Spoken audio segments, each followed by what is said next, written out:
السلام علیکم ورحمۃ اللہ وبرکاتہ۔ حج کے احکام و مسائل کے ساتھ حاضر ہیں۔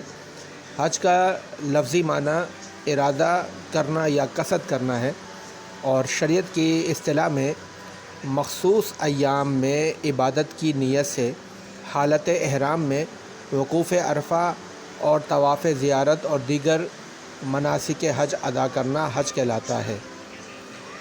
حج فرض قطعی ہے اور اس کا انکار کرنا کفر ہے۔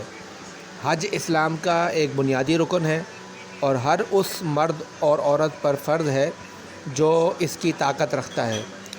ارشاد باری تعالیٰ ہے، سورۃ آل عمران میں اللہ فرماتا ہے، وَلِلَّهِ عَلَى النَّاسِ حِجُّ الْبَيْتِ مَنِ اسْتَطَاعَ إِلَيْهِ سَبِيلًا وَمَنْ كَفَرَ فَإِنَّ اللَّهَ غَنِيٌّ عَنِ الْعَالَمِينَ۔ حج بیت اللہ کرنا ان لوگوں پر اللہ کا حق ہے جو اس کی طرف جانے کی طاقت رکھتے ہوں، اور جس نے انکار کیا تو اللہ تبارک و تعالی تمام جہانوں سے بے پرواہ ہے۔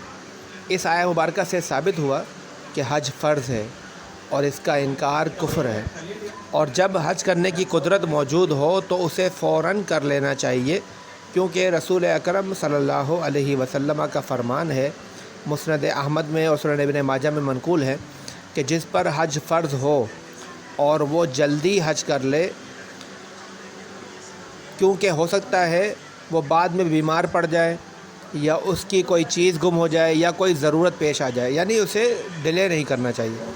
اسی طرح جس پر حج فرض ہو اور وہ حج نہ کرے تو ایسے کے لیے شریعت میں سخت وعید آئی ہے۔